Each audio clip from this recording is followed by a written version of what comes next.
En fait, avec la construction du canal Seine-Nord qui prévoit de relier le port d'Anvers à la Seine par l'Oise, l'État réexamine en 2022 la construction d'une plateforme multimodale de 400 hectares en face, là, dans cet écrin de biodiversité. Ils vont entreposer 200 000 à 300 000 conteneurs. Pour ça, ils sont en train de créer un réseau routier derrière là-bas qui permettrait, en fait, enfin qui permettrait pas, mais qui va causer vraiment des soucis parce qu'il y aura 900 poids lourds jours qui vont circuler et vu qu'ils vont, entre guillemets, revoir le tracé routier, ça va multiplier par 3 le trafic routier. Donc c'est un très gros souci parce que c'est un écrin de biodiversité en face. Ça va créer une pollution de l'air sans précédent. Moi, j'ajouterais que c'est quand même les écologistes de la Confluence qui ont fait reculer l'État et reporter le projet à 2022. Donc l'écologie a son mot à dire et elle est souvent convaincante. Donc on sait ce qu'il reste à faire pour les prochaines élections en fait.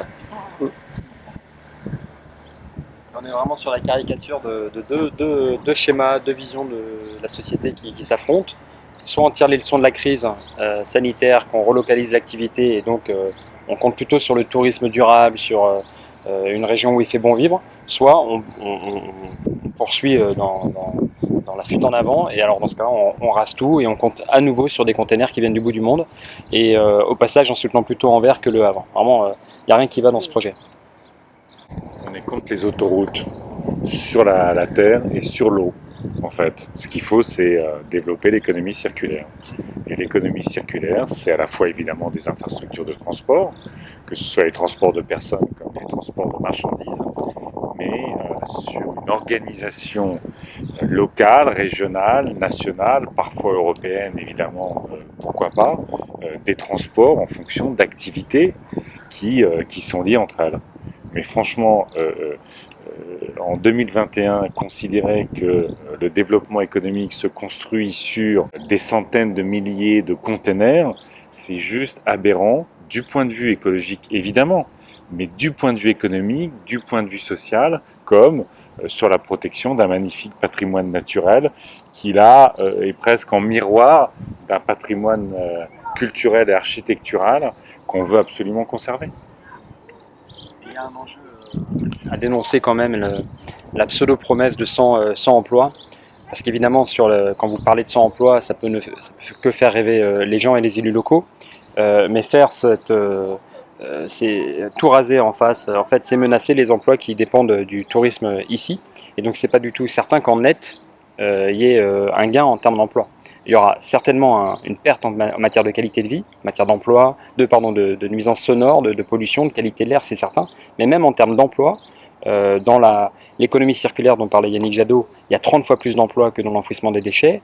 Vous pouvez aller chercher un emploi tous les hectares dans le maraîchage, un emploi tous les 10 logements rénovés dans la rénovation thermique. Et si on veut créer des emplois, c'est le plan d'investissement vert que proposent les écologistes, le Green New Deal, et certainement pas le fait de raser les forêts pour accueillir.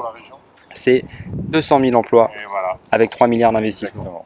200 000 emplois. Et puis il faut sortir de faux chiffres tout simplement. Il faut rappeler que Gennevilliers, le port de Gennevilliers, c'est 20 ETP en fait. C'est 20 ETP. Équivalent temps plein. Ce qui veut dire qu'ensuite ça fait effectivement travailler des entreprises, mais souvent des grandes multinationales. Et donc l'idée, c'est vraiment ici de réaffirmer l'emploi local. C'est pas un hasard qu'on est face au musée de la batellerie. On a ici des bateliers qui ont leur outil de travail.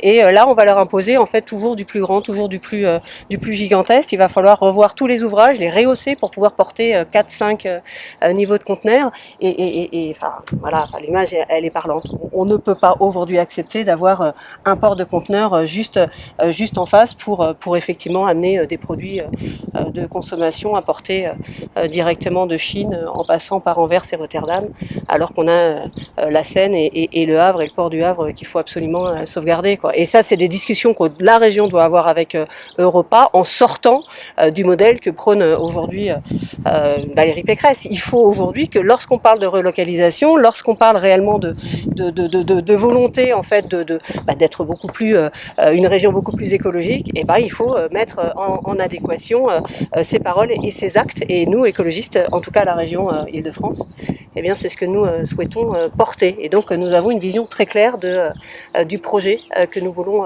porter ici pour toute l'Île-de-France. Et puis ça s'inscrit pleinement. Vicieux, Pécresse, Bédier, sur une économie qui détruit et l'environnement, et l'emploi, et le lien social. Il faut rentrer dans une gouvernance vertueuse, qui va être une gouvernance Bayou, qui va justement articuler à la fois la création d'emplois de qualité, d'activités ancrées sur les territoires et de la protection du magnifique patrimoine naturel, architectural, culturel qu'on a dans la région. Par ailleurs, si on veut suivre les préconisations de la Convention citoyenne pour le climat. Ici, largement représenté. Largement. Non, mais il y a un projet qui m'intéresse également, qui est défendu, c'est le fait d'implanter cette base hydraulique pour pouvoir justement générer l'énergie sur à peu près 15% de la population, ce qui n'est pas rien. Et donc ça respecte non seulement la biodiversité, donc la diversité de tout ce qu'on peut voir là, et ça recrée, ça dynamise aussi nos ressources locales sur la partie énergétique. Donc quand on dit qu'il y a des alternatives, c'est qu'il y a des alternatives et qu'il faut comprendre qu'à un moment donné, le projet écologiste a du sens. Beau mot de la fin. Avec une revendication forte, une recommandation forte de la Convention citoyenne, zéro artificialisation. Net.